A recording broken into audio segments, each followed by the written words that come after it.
This episode of the No Limits podcast is brought to you by Patreon. I hope that sounded professional. I've not done that before. But listen, before we kick off today, I just want to talk a little bit about Patreon. If you do not know what Patreon is, it is effectively a way for creatives, and I do not claim to be creative in any way, shape or form, but what I mean by creative is vloggers, bloggers, podcasters, musicians, artists, all those kind of people that when they start off find it difficult to earn a living from their passion and their profession. Patreon is a platform that allows you to do that from the offset. It is a subscription-based website where you go on there, and if you choose to support somebody, you can donate a set amount per month to help support them in their journey to turn their passion, I guess, into a profession, which is what I'm doing. I've set up a Patreon channel.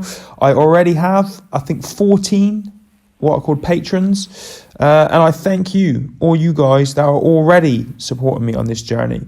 If you're not, please, after this, have a look, check it out. I'll put the link underneath in the show notes, as they say, to this podcast. Check it out, and your support would mean the world to me. So what we're going to talk about today, do you know what? I do not even know what we're going to talk about today, but we will figure it out as we go. What I wanted to do today was tell you about an issue that I'm facing. In fact, I'll tell you what we might talk about. This might translate into a conversation about perspective. Right. Now, I'm aware that 99.99% of the people that listen to my podcast already know that I am a triple amputee. If you do not, and if you haven't seen the image for this podcast of me sat on my butt with some battle ropes, I am a triple amputee, missing both legs above the knee and my right arm above the elbow, which comes with its own challenges. I'm not going to lie and say that everything's easy and everything's a breeze all of the time, because it isn't.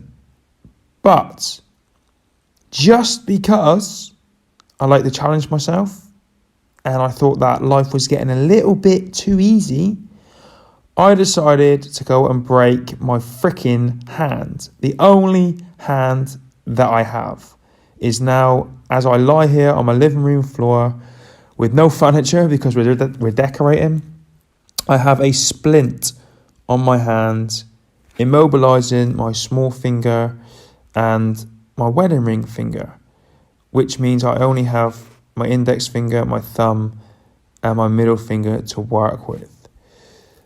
Now, how did I, rather stupidly, break my hand? So, it is Friday right now. I don't know the date, and I can't see on my phone.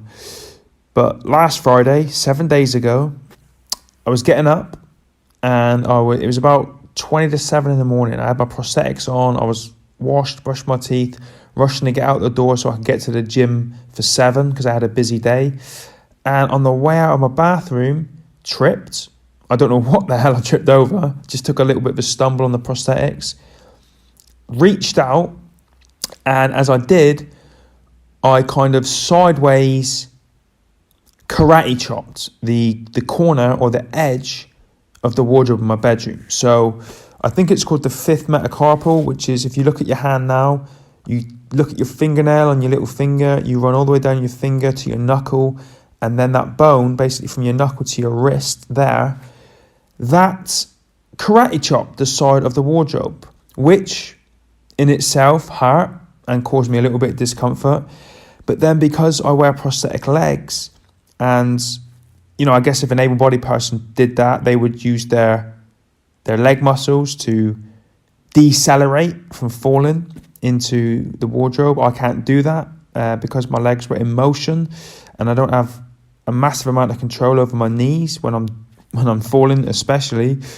I then proceeded to fall onto my hand as it was on the side of the wardrobe with my chest and crush that fifth metacarpal bone into the wardrobe, breaking it in 2 places.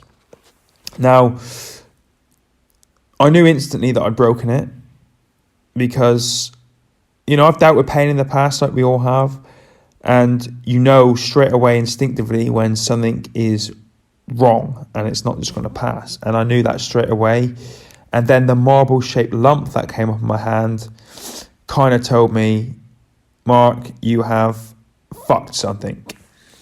So that kind of laid waste to my plans to go to the gym. So we iced it immediately, and I was just praying that I had just bruised it and that it would go down. But, I was in a lot of pain, so I knew it was something more serious. So I made the decision to go to hospital. So my wife threw me in the car with the kids before the school run. We drove to hospital. The hospital, by the way, Derriford Hospital, big shout out. Absolutely amazing. I don't care what anyone says about the NHS. All the experiences that I've had when I've been to A&E or needed surgery or anything of that kind have been phenomenal. So shout out to you guys, all you lot on the front line, the nurses, the doctors, the OTs, the physios, all you guys are phenomenal. You're overworked, underpaid, and you're the ones that make that whole system work and be as effective as it is. So thank you. Anyway, I got there. I was sat in the A&E department for like 10 minutes, which most people will know is unheard of. And then I got straight through, and within 40 minutes, I had been x-rayed. And I looked at the x-rays, they let me see them. And in their words, I did a very good job of breaking my hand. I didn't just do it half-assed, which I was quite proud of. I broke it in 2 places, and that's what it was. It was broken, and then we went into the process of figuring out what the next step was. So, I had to send the kids off to school, so Becky took them off to school, and I sat in this room on my own waiting. And I don't mind admitting that it was a pretty scary time. In those situations, I think we all tend to think the worst. And I was immediately having thoughts of plates, pins, screws, and all sorts of metalwork that was going to go in my hand, which I really, really didn't want. I'm not a big fan of any of that kind of stuff. I like to try and make my body heal naturally, within reason, being sensible with the whole thing. But I just had horrible thoughts of having to have things plated and screwed, and I really, really, really didn't want that. I try very hard to look after my left hand because it's the only one I've got left. And I just thought that later on in life, that's going to cause me some unwanted issues.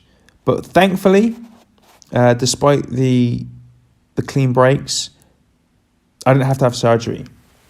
I went up and I initially just got my fingers strapped together and got sent home. Spent the weekend at home.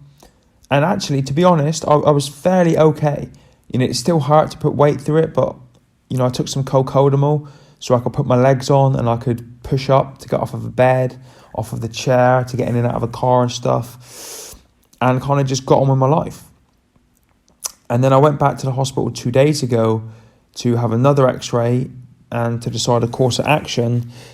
And I'm healing remarkably well, and there wasn't much pain, if I'm honest. I was dealing with it well. I wasn't overdoing it with the painkillers. I'm not a big fan of that either. It's just when it got a bit unbearable, I would take them.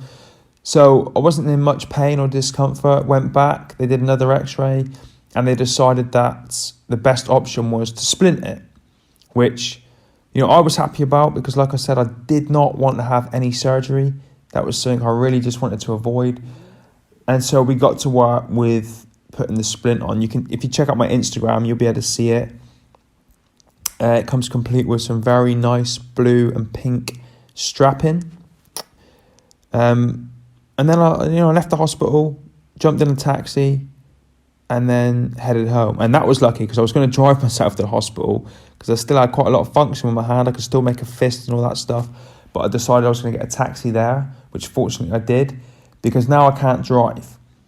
And the splint has quite dramatically reduced the kind of things that I can do. They've told me I need it for 2 months. I am to do 0 physical activity, as in going to the gym, going on my handbike, or any of that kind of stuff. I've been told I just have to rest this, keep the finger mobilized, and let it knit back together and heal. Which, you guys know from my social media, I like to get out, I like to do things, to be busy, to be getting out there and just staying active. And so to be potentially housebound for the next 2 months is a bit of a kick in the spuds for me. Now, like I said, right now I'm currently lying on my front room floor. We have no sofas because we sold them all while we're redecorating. The new ones don't arrive until August. It's May right now. We have no furniture in our front room until August. I am still able to work and do the work I do with RMA, with the Royal Marines charity, via email, but that's not easy because at the minute, every time I type something, the splint keeps hitting other keys on my keyboard. So it's taking me twice as long as it would anyway just to write emails and keep on top of my work there. Fortunately, I can still do things like this. I can do my podcasting because it's all, voice dictated and audio. I'm slowly figuring out how to use Siri on my phone and to dictate text messages and emails and stuff like that to try and ease that burden and that frustration and stress. But I've had to cancel a lot of stuff that is in my calendar because I would normally do it, but I can't drive. Becky has a job, the kids are at school. So what I'm trying to say is effectively, temporarily, I am screwed. But I know I've just given you the backstory and that's droned on long enough. You're probably bored of hearing it already. But this is the point of this podcast. Everything happens for a reason. And I think this is the universe's way of telling me that I need to slow down. I'll be honest and I'll admit that I was getting to overwhelm again and to burn out. I've just spent 2 weeks in the States, and from the outside, that might look like I've had a great time and a jolly and, relaxed and everything, but all that stuff is still hard work. And while I'm doing that, I am still working, still answering emails, still booking speaking engagements, still keeping on top of social media. So whilst it was a great trip and I had a little bit of time to unwind, it was still work. So I'm trying to look at this as the universe's way of telling me to slow down. And I'm trying to figure out what is good in this bad situation.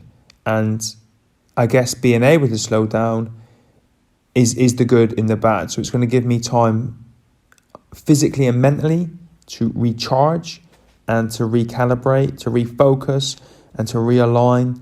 And when I'm healed, to get back out there after it and absolutely dominate everything that I've got to go out there and do. So, that's a positive in a negative. I think another positive is that, I alluded to it just now, I'm figuring out how to use voice dictation to stuff and to become more efficient, which, even when I'm healed as a triple amputee, is all very handy stuff to know. Because, like I said just now, I'm trying to look after my left arm the very best I can. So the less I have to use it for typing, for texting, for doing whatever, the better. The more I can use my voice to achieve things, the better. I have also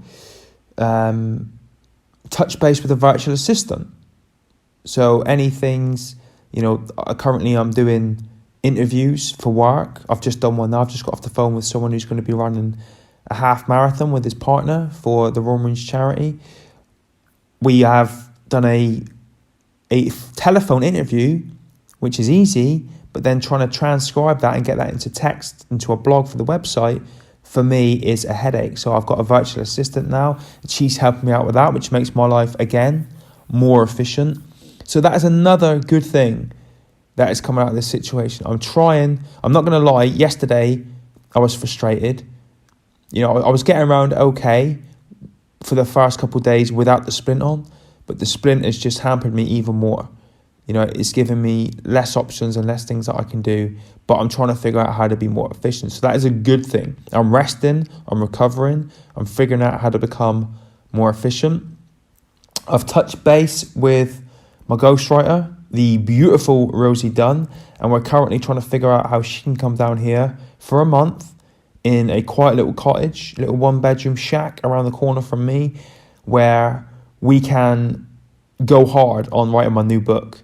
She can get down here in a peaceful environment, hopefully come pick me up if I can figure out how to get my prosthetics on, and then we can just spend as many hours as we possibly can working on my next book, which I've been procrastinating on for a little while. So again, that is another positive that has come out of a negative. One thing I'm going to do is, I don't know how many of you saw it, but I was fortunate enough, my family were lucky enough, about a year and a half ago, to have Alan Titchmarsh come to our house and give us an overhaul on our garden and a complete garden makeover, which I'll admit I have not taken advantage of because of all the traveling and the work and all that kind of stuff. So I'm going to now, in fact, after this podcast, I'm going to get a coffee, I'm going to go out there and I'm going to enjoy that garden. I'm going to leave my phone in the house and I am going to enjoy a quiet cup of coffee in this garden that my family and me are so fortunate to have, and just spend some time being grateful for that. I'm reading more. I'm currently halfway through Jason Fox's autobiography, Battle Scars, which is sat in front of me now on the fireplace. Halfway through that I've been procrastinating on reading that since Christmas, since my wife bought it for me. It is a phenomenal book, by the way. If you want to hear, so check this out. If you don't know who Foxy is, Jason Fox, is a former Royal Marine. He was in the Special Boat Service. He was a sergeant, so a leader of men. Something that I personally, and I think a lot of Royal Marines, that's something that we'd all aspire to achieve. So he is somebody that 99.99999% of the men that I work with would look up to. He is a legend. He's achieved things that I personally would have loved to have achieved. He's someone that I look up to, and he's written a book, a very, very, very honest book about his struggles with mental health. And, Foxy, I take my hat off to you, mate. To do that, in this stigma-ridden world that we live in, about how people can't talk about mental health, about how it's weak, blah, blah, blah, blah, all that bullshit, what people put around it. To write what you've written, mate, utmost respect, man. You're a warrior, a sergeant in the Special Boat Service.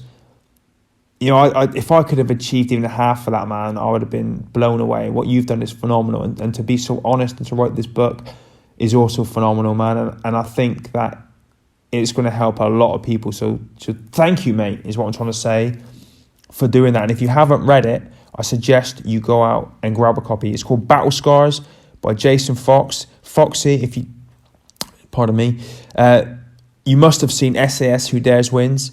He's one of the directing staff on that. Go check that out as well. But yeah, go read his book if you haven't already. So I'm getting a chance to do that. I'm going to go and I'm going to send a text to Ollie in a minute, Ollie Ollerton, who's also on the programme, and try and get a copy of his book.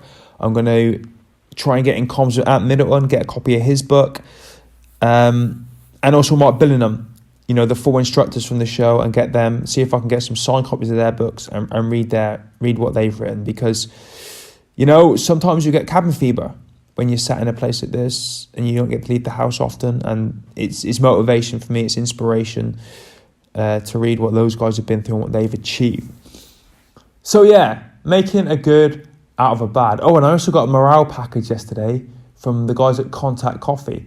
If you haven't heard of Contact Coffee before, go check them out. I've got a jumper, a flask, some patches, some battle bags, which are coffee bags. So it's all good. It's all good. We're making a good out of a bad.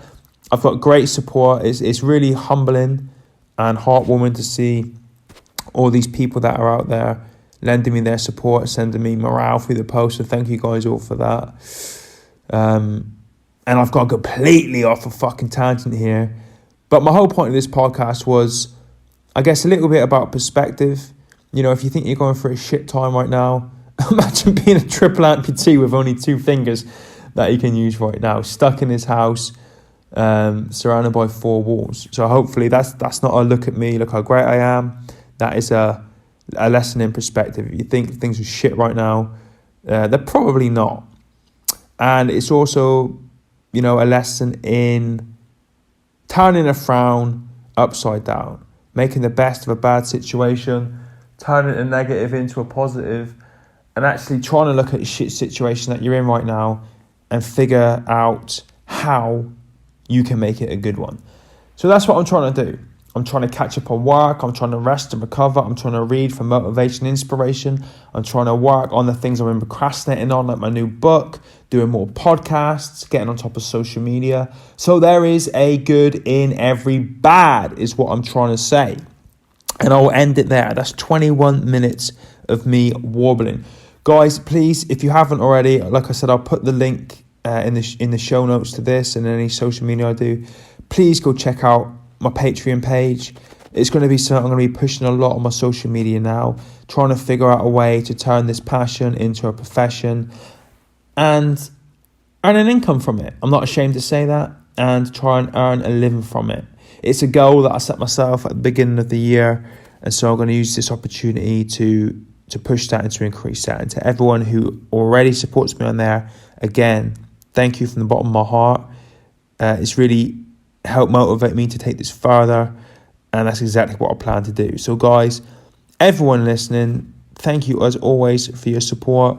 I hope that these podcasts, the social media posts, the vlogs on my YouTube bring some sort of value to you. That's what they're all about. It's just about spreading the word, getting the message out there, and hopefully motivating and inspiring as many people as I possibly can. For now, Mark out.